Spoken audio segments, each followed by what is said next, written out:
Hi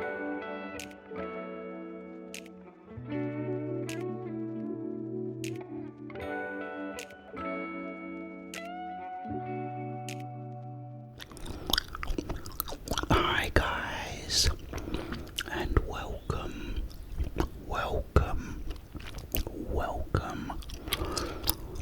to another ASMR video.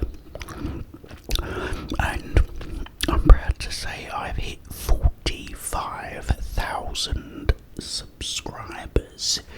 Yes, get in. This isn't gonna be the 45,000 subscribers special, which I will be doing very, very soon. I want to try and get something really special for the video, so I'll go out today and hopefully find something. But yeah, what I did want to talk about, someone asked me in the comments if I could talk about my favourite hip-hop or rap albums, and there's two that I would absolutely love to share with you. Yeah, the first album I want to talk about is this one. This is Public Enemy, Fear of a Black Planet. Now, this album came out in, I think, don't quote me on this, 1990, I think.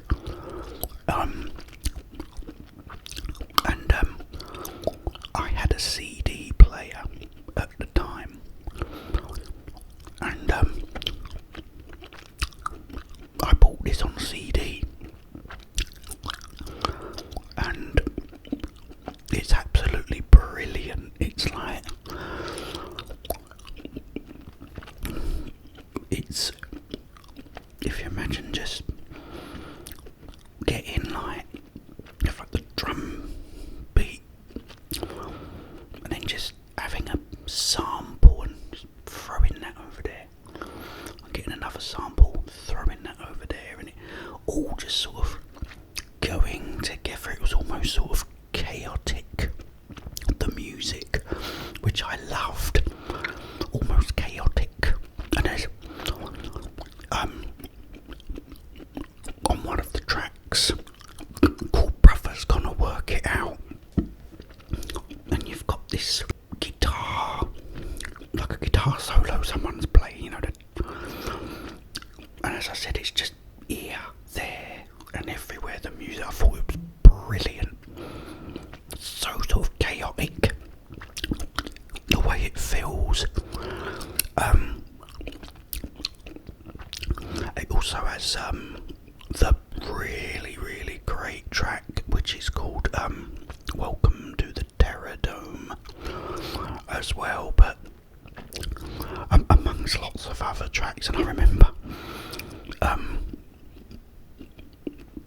I put it on my stereo with my headphones on, and I had at the time a graphic equalizer which had the frequencies 30 and 60, their bass frequencies, and with the speakers I had, it was the most beautiful bass. So but I got the headphones on and I had the 1360 up full belt, and oh my god, it was pounding through my brain.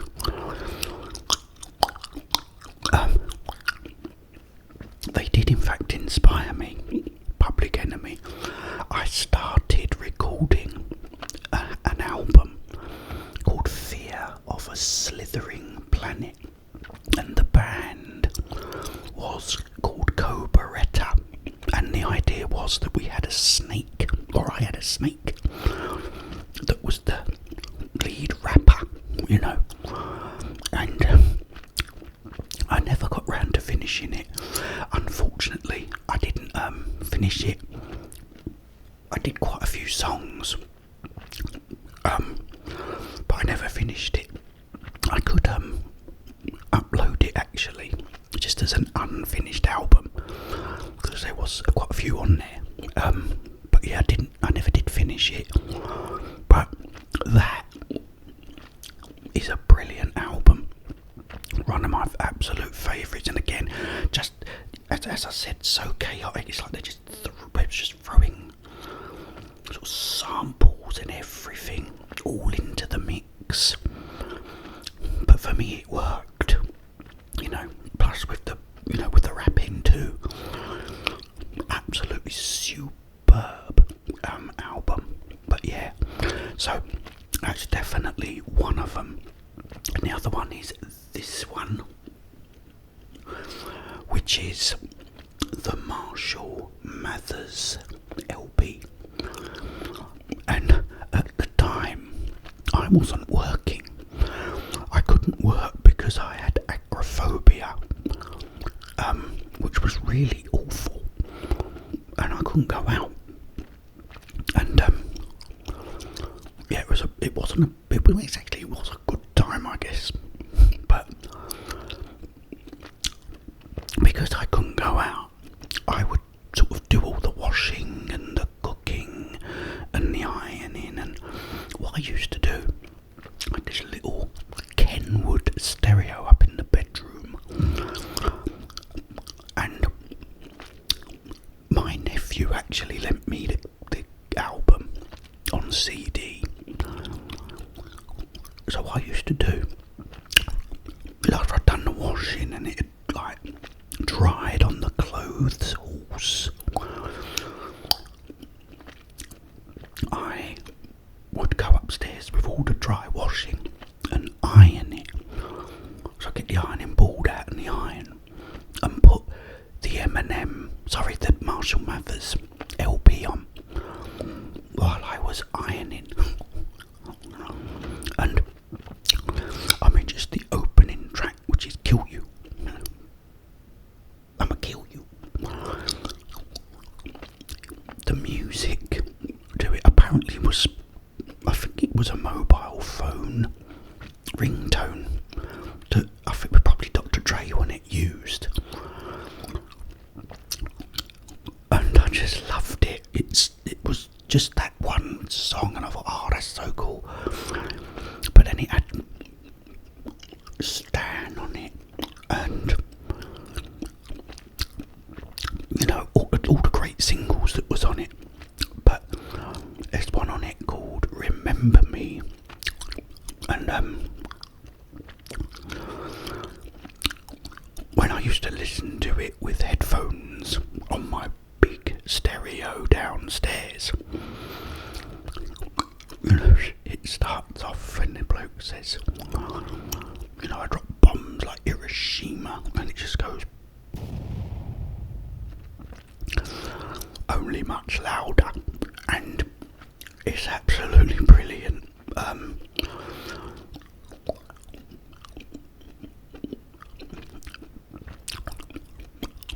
And it has a track on it called Kim.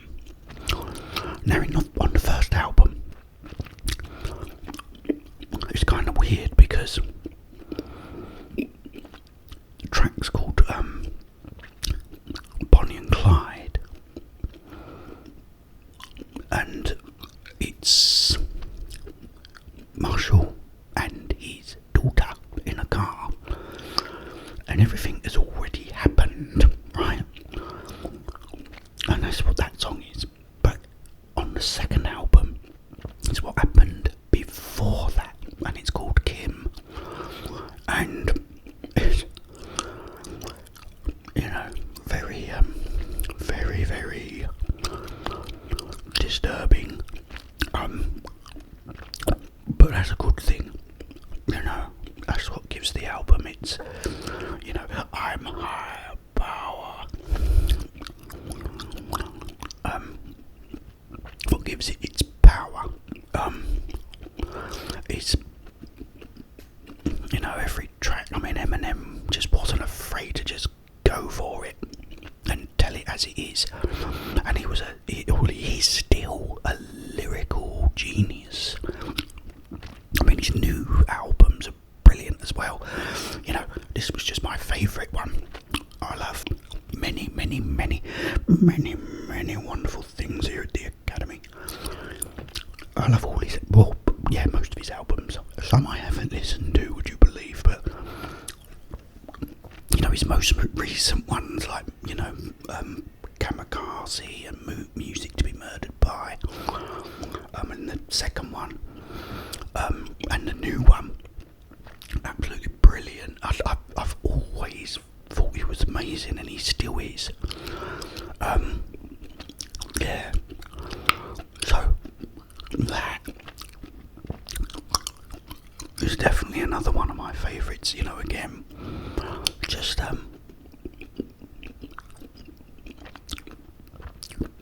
as I said, it's, you know, his lyrics are just so good.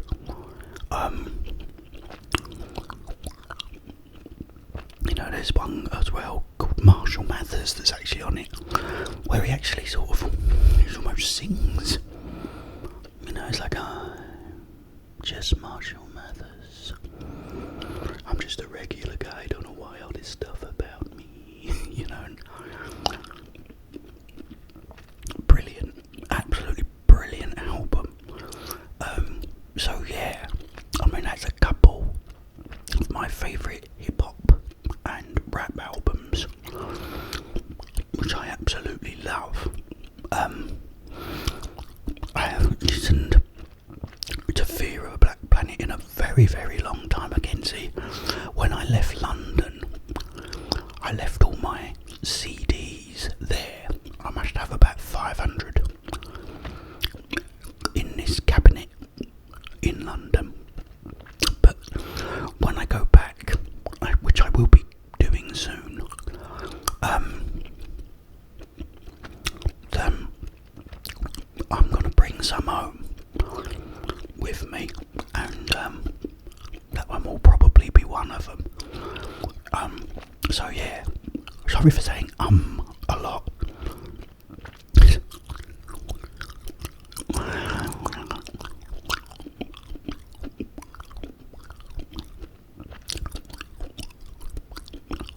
It's a head injury. I done it yesterday. It's like, because when I go up to the coffee shop, this particular one, this woman's in there, and she really doesn't like me. And you remember the one I was saying about is when I was saying, oh, can I have this and can I have that? And she's like, you know, all right, wait a minute, slow down, you know, one thing at a time. And she was like, all right, go with me about it. Well, I went in there yesterday, and she was already doing something, and then she saw me, and I'm like Mr. Udall, I think, to her, in as good as it gets, and she just went, oh, you know, Catherine, can you serve him? He's like, I can't bloody stand him. But then she went, oh, hi, and the woman that did served me, knows me. Now, me and Lassance were gonna just get 2 cold drinks. That was it. So I said, oh, we'll just get 2 cold drinks then. But then when we sat down, it was really nice and cool. So it wasn't too hot for coffee. So I said, oh, should we get coffee then? So I've just got up. And I said, well, I don't need the phone for the app, because you don't get anything from it, do you, when you're only ordering cold drinks? So I've gone up, and she's, you know, she don't want to know because she hates me. And she's going, oh, I'll serve him. And then the woman who's nice said, oh, hello, love, you know, do you want 2 coffees? I said, oh, yes, please. And I'd got a bottle of Sprite. She said, oh, do you want a glass with ice with that? I said, yes, please. She goes, oh, there you go. So you got the app. And I went, I don't need it, do I? See, this is the thing. The reason I say to her, oh, can I have this and that and this, I say it before I forget, because I've got a head injury, you know, and it's affected all my memory. I'm like the memento man, you know, and I can't remember. So I said, yes, please, and everything. And then she said, oh, you got the app? I said, oh, I don't need it, do I? And I said, oh, coffee, and I'm getting coffee. So I had to go back to the table, get my phone. I said to Lassons, I said, I'm getting coffees, and I said, I need the app. You know, so I'll probably just get on her blooming nerves, you know. But I have to be like that, because otherwise I forget. I mean, I go into, guaranteed when we go shopping, I will forget something. The other day I come out of the coffee shop, left my card, my debit card on the table. I put all my other stuff away, left that there because I didn't put it in my wallet. So the woman came out, she went, oh, left this on the table. You know, I went to London once, left me wallet on the couch, you know. I can't help it. I got, you know, I bashed in the head so many times, you know. It's affected all my memory. So that's why I do it, but you know, they don't know. So I suppose, you know, you can just write me off as someone that's annoying. But anyway, it's great to see you guys. Yeah, a bit of a coffee shop ramble too, as well as my favourite albums. I'm gonna go, but it's brilliant to see you. As I said, I'm gonna go out today. Hopefully it's not gonna rain, and I'll get hopefully something, maybe something different that I've not eaten before or whatever, or drank, and I'll do a nice little 45k special. Yeah, so I will see you then. But in the meantime, have yourselves a wonderful, peaceful,